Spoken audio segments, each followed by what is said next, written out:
aujourd'hui, on sait que la stabilité aussi de la Guinée, on la doit surtout à une forte présence de l'ECOMOG, des forces de l'ECOMOG, ECOMIB. Oui.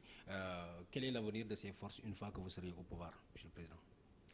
Non, je regrette que la mission primaire de l'ECOMIB en Guinée-Bissau a été détournée. Si on rappelle au début du procès, la force ECOMIB a été déployée en Guinée-Bissau comme une contribution de la CEDEAO pour stabiliser le pays et mettre en place les réformes. Cela n'a pas été le cas.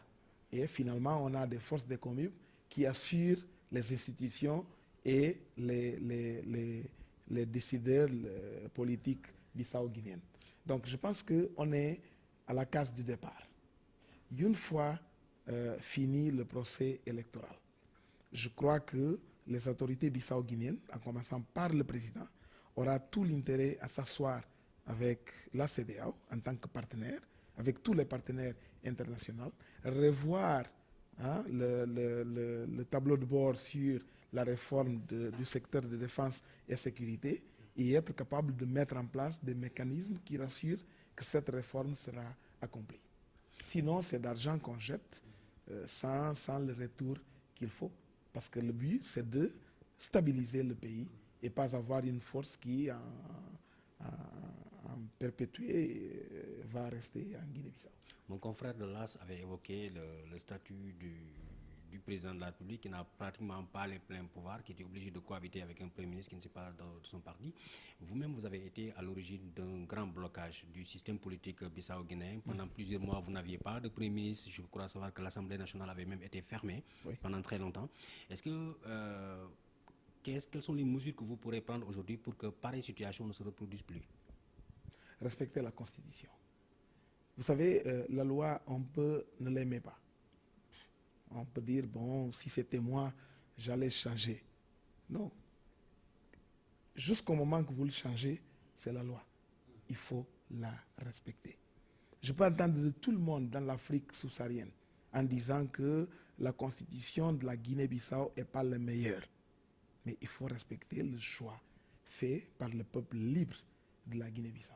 D'ailleurs, je ne considère pas que ça soit vraiment le vrai problème. Vous venez de dire, on a un président de la République qui n'a pas vraiment le pouvoir parce qu'il est forcé de cohabiter avec un Premier ministre qu'il n'a pas choisi. C'est la règle du jeu. Vous savez, on a toujours trois composantes en termes d'instances politiques. On a l'instance législative qui est l'Assemblée nationale populaire. On a l'instance exécutive qui est l'exécutif, le gouvernement. Et on a l'instance judiciaire qui sont les tribunaux. Dans le cas de la Guinée-Bissau, pour le système de gouvernement qu'on a, le président de la République n'est pas parti de ce droit. Il est au-dessus de ce droit pour assurer qu'il y a une communication qui fonctionne entre les trois, pour qu'il y ait une base de stabilité. Donc, je ne suis pas d'accord quand on essaye de dire qu'un président de la République en Guinée-Bissau, il n'a pas vraiment de tâches, il n'y a pas de fonction, il n'y a pas de... Non. Je vais vous donner quelques exemples. La première, le président de la République doit être la source de stabilité interne. Pour avoir cette instabilité, qu'est-ce qu'il doit faire? Par exemple, quand on regarde au niveau des législatifs, c'est de chaque fois qu'il trouve un certain groupe social qui risque d'être marginalisé, de convoquer l'attention de la nation pour passer des lois qui fait que ce groupe social rentre dans le jeu. Un autre exemple, vous prenez l'exécutif.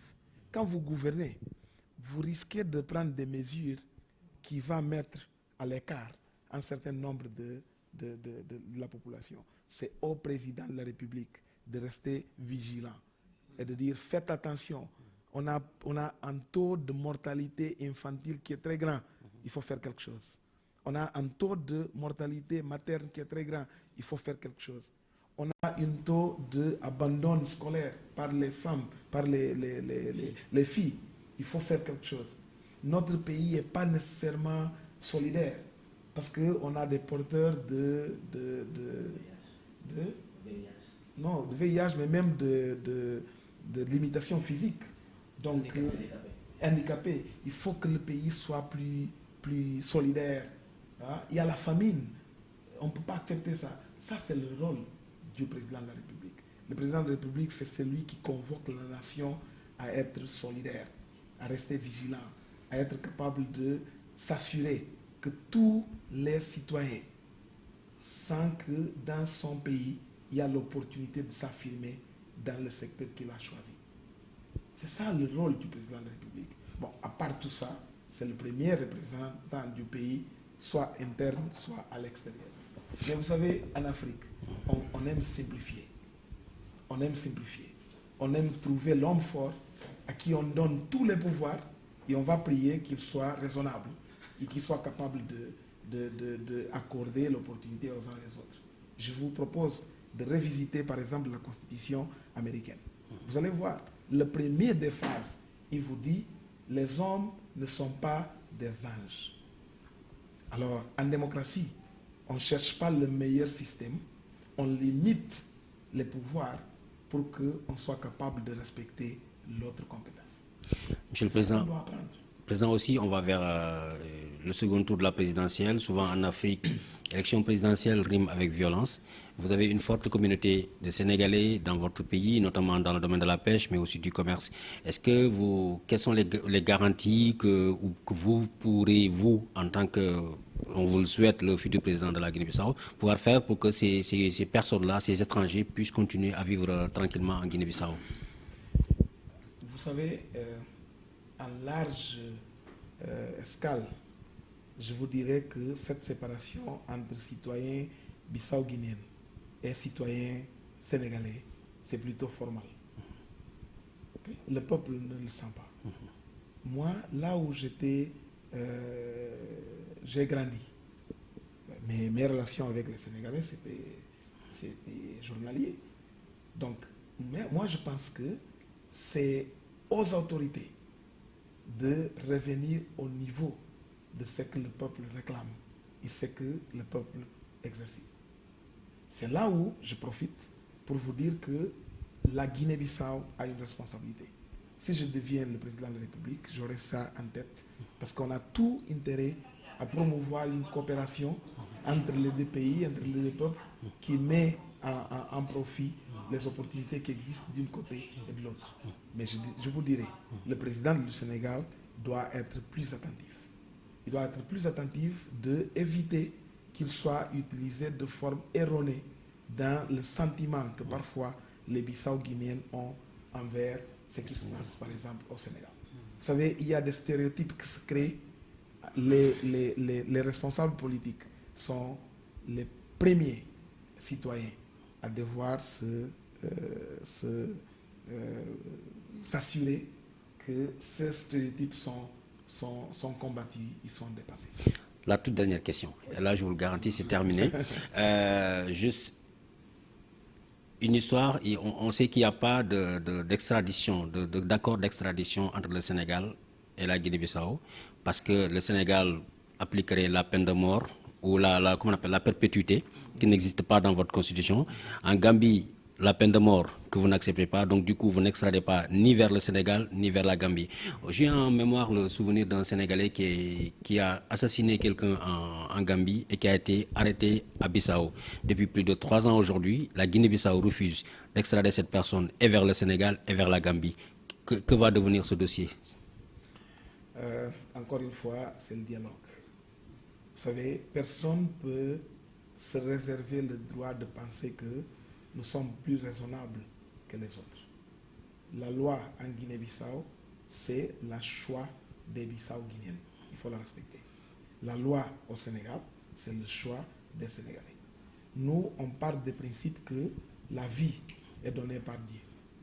Et donc, on ne croit pas qu'on doit donner aux hommes le droit de décider qui doit vivre et qui ne doit pas vivre, malgré tous les crimes qu'on peut commettre. Mais cela ne empêche qu'on respecte ce qui est le sentiment des Sénégalais et des Gambiens. Mais comme nous sommes des voisins, il faut qu'on s'assoie, il faut qu'on se parle, il faut qu'on se retrouve. Et je veux finir pour dire que malgré que nous sommes des voisins, on ne se connaît même pas. On ne se connaît pas. On se connaît par la vue que l'héritage colonial nous a donné. Mais le colonialisme est passé depuis 50 et plus années.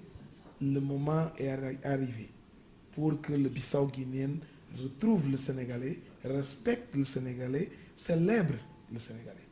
Mais en même temps qu'on dit ça, c'est aux Sénégalais aussi d'exercer le même sentiment envers les Bissau-Guinéens. Quand vous parlez dans la rue, pour la plupart des Sénégalais, je m'excuse de dire, il y a un sentiment qu'en Guinée-Bissau, il n'habite que les guerriers, les gens qui font la guerre pour plaisir. Alors que ce n'est pas ça la Bissau-Guinéenne. Vous allez trouver les écoliers, vous allez trouver des intellectuels, des hommes d'affaires et des choses. Vous demandez dans la rue quelle est la perception des Bissau-Guinéens envers les Sénégalais, ils vont vous dire ce sont des commerçants. Est-ce que tous les Sénégalais sont des commerçants? Est-ce que tous les Sénégalais sont des gens qui se baladent dans la rue? Donc il faut qu'on arrête d'importer ces stéréotypes et de les transformer dans la façon comment on se regarde entre nous. Le colonialisme n'est plus une justificative, une excuse. On est là, nous sommes là géographiquement, nous sommes le même peuple, qu'on s'assoit, qu'on célèbre notre identité africaine. Merci, Monsieur le Président. Merci. Merci.